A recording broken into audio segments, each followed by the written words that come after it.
Guys, कैसे हो तुसी सब? ठीक हो? हाल चाल कैसे हैं? अगर मेरे चैनल ते नए हो लाइक कर दो, सबसक्राइब कर दो, शेयर कर दो ताकि मेरी आने वाली वीडियो का नोटिफिकेशन तुहानू मिलता रहे। चलो जी, आप करते हैं वीडियो स्टार्ट।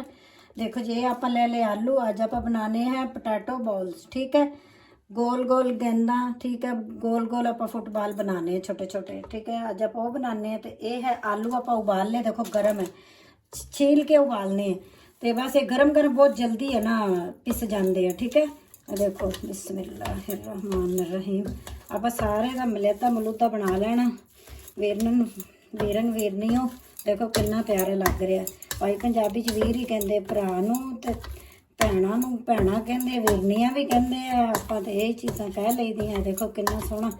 ये आप सारा अच्छे तरीके ना कर लेना। ठीक है, ਇਹਦਾ मिक्सचर बना के फिर आप दूसरी चीज़ा शामिल करते तुम दिखाने हैं। ठीक है, देखो ये आलू आप पीस ले, ये अपना सोया है। ठीक है, ये आप थोड़ा जहा लै लेना, तो आप बरीक बरीक ना इन्हू कटना है।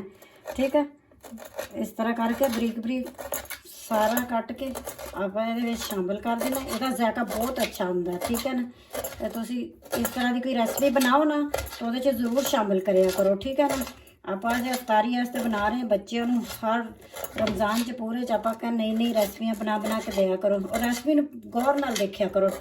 ठीक है ना, गौर नाल सारी वीडियो देखोगे तो तुहानू समझ सही आएगी। पूरी वीडियो देखा करो। ठीक है ना, तो आप एक कट लिया। ठीक है, तो आप हम इनू कर देने शामिल आलूआं च। ये अपने आलूआं शामिल हो गया। ठीक है, ये देखो, तो आप हम इनू इत्थे रख लिया। ये अपने है दड़ा कुटी मिर्च, ये आप शामिल कर देने बिस्मिल्लाहिर्रहमानिर्रहीम। ठीक है, ये अपनी काली मिर्च ये आप शामिल कर देनी। ठीक है, ये अपना है नमक, ये शामिल कर देना। तो ये अपना है कॉर्नफ्लोर, देखो इतनी मैं पौनी कटोरी लै रही है। ठीक है, ये आप शामिल कर देनी है। बेहतरीन करके आप बनाने। चलो जी, आप दिखाने आप एक चीज़ होर चक ली फिर तुम दिखाने। चलो जी, ये देखो अजवाइन आप इस तरह तली ते मसल के थोड़ी जी भी डाल देनी। जायका बहुत प्यारा आता। ये अपना ऑयल आप 2 चम्मच के बराबर डालना है। ठीक है, तो फिर आप इनू मसाले मिक्स कर लेना। अगर अपना कॉर्नफ्लोर थोड़ा कम होया आप थोड़ा जहा फिर डाल लेंगे। ठीक है, इस आप मिक्स कर लेने, तो सामने मिक्स कर दें। ठीक है, इस तरह देखो मसाला अपने तैयार हो गया। आप हम इन कट लेने कटोरी च। आप फिर हाथ अपने धो लीए, फिर तुहानू ये बॉल्स बना के दिखाने। ठीक है जी, हाथ आप ग्रीस कर ले। आप थोड़े थोड़े ना लेने, ये छोटे छोटे बॉल्स बनाने। ठीक है ना, गोल गोल गेंदा पाई। ठीक है, प्यारियां प्यारियां गोल गोल इस तरह। ठीक है, ये आप बना के रखते जाने। इसी साइज दी आप बनानी है। ठीक है, टाइट पहले हाथ टाइट रखना, फिर टाइट करके फिर इस तरह करके आराम आराम नाल ना इस तरह। ठीक है, आप सारियाँ बना लिए फिर तुम दिखाने। चलो जी, देखो कितनी प्यारी प्यारी बॉल्स बन गई हमारी। गेंदा फुटबाल बन गई ना सोहनिया सोहनिया। आप इन्होंने इत्थे रख दें। तो ये अपनी है ट्रे, आप लिया टिशू। ठीक है, साफ कर दी, इस विच आप बना बना के रखांगे। तो ठीक है, ये आप ट्रे रख दी इत्थे। ये अपनी है आप लै लेनी स्टिक, फ्राई पैन के हिसाब न जितना फ्राई पैन का साइज़ है। ठीक है ना, स्टिक लै लेनी। ठीक है, ये आप 4 कढ़ लेने, फिर जरूरत पई तो होर लै लेंगे। ठीक है, तो ये आप एक बॉल उठानी है, इस तरह उठा के ना इस तरह आर पार कर देनी है। ठीक है, ये देखो इसनों आप अगे लै आना इस जगह ते। बच्चों वास्ते बनाया करो, बच्चे यकीन मने इस तरह दी चीज़ां देख के बहुत ही खुश होंगे, बहुत ज़्यादा। उन्होंने तो फेवरेट चीज़ है बच्चों की।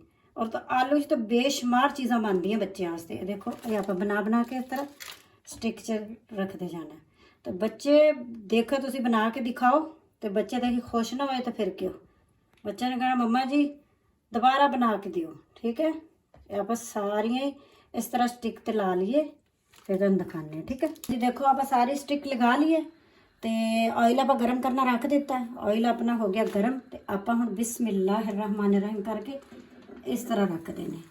और देखो ठीक है, आप बस 3 रखांगे, बाकी फिर 2 आप बाद च रखांगे अपनियां ਬਣੀਆਂ 5 ਸਟਿੱਕਾਂ। ਠੀਕ ਹੈ, ਇਹ ਆਪਾਂ ਹੁਣ ਇਹਨਾਂ ਨੂੰ ਆਸਤਾ ਆਸਤਾ ਅਲਟ ਪਲਟ ਮਾਰਦੇ ਰਹਿਣਾ, ਪੁੱਠਾ ਸਿੱਧਾ, ਲੇਕਿਨ ਆਰਾਮ ਨਾਲ। ਇੱਕ ਇੱਕ ਸਾਈਡ ਸਿੱਕਦੀ ਜਾਏ, ਫਿਰ ਉਸ ਨੂੰ ਸਟਿਕ ਨੂੰ ਪਕੜ ਕੇ ਤੇ ਤੁਸੀਂ ਇਸ ਤਰ੍ਹਾਂ ਘੁਮਾ ਲੈਣਾ। ਠੀਕ ਹੈ ਨਾ, ਤੇ ਹਲਕਾ ਹਲਕਾ ਆਇਲ ਇਹਨਾਂ ਦੇ ਉੱਤੇ ਤਾਂ ਕਿ ਹਾਰਡ ਹੋ ਜਾਣ। ਠੀਕ ਹੈ ਨਾ, ਸਖਤ ਹੋ ਜਾਣ। ਤੇ ਇਹ ਦੇਖੋ ਥੋੜਾ ਥੋੜਾ ਇਹਨਾਂ ਦੇ ਉੱਪਰ ਇਸ ਨਾਲ ਪੈ ਨਹੀਂ, ਆਪਾਂ ਚਮਚੀ ਲੈਣੇ, ਚਮਚੀ ਨਾਲ ਆਪਾਂ ਉੱਪਰ ਡਾਲਦੇ ਹਾਂ। ਲੈ ਚਮਚ ਤੋਂ, चलो जी देखो, ये आप चम्मच ले लिया, आप आस्ता आस्ता गर्म ऑयल इसके ऊपर डाल देना ताकि ना अपनी ना हार्ड हो जाए, सख्त इस तरह। ठीक है, क्योंकि अगर तुम इन्हें डीप फ्राई भी कर सकते हो। ठीक है, तो मेरे को स्टिक जो फ्राई पैन छोटा सी, फिर मैं ना स्टिक छोटी ली, छोटी च लगाता, तुम दूसरी च भी लगा सकते हो। ठीक है ना, इस टाइम पे थोड़ा थोड़ा अपना हो गया, आप थोड़ा जहा पलटांगे, अल्ट पलट मारांगे स्टिक पकड़ के ना। ठीक है, हजे नहीं होया, थोड़ा थोड़ा हजे है। ठीक है, हजे नहीं होया, हजे बहुत सख्त हो जाए। देखो अपनिया ये फ्राई हो गई, ये मैं बकाया जड़ियाँ से डालती हैं। ठीक है ना, देखो आप हम इन्होंने कढ़ लेना, एक एक करके आप सारिया ना इस तरह कढ़ के इन्होंने कढ़ लेना। ठीक है, बच्चों को बना के दिया करो नई नई रेसिपी। आलू की तो हर किस्म की आलू पैंदा हर रेसिपी के।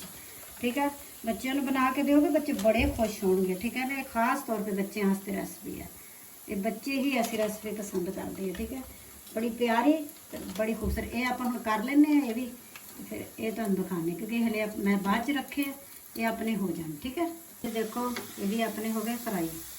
आप ये भी ऑयल चो कढ़ लेने, चुल्हा आप करता बंद।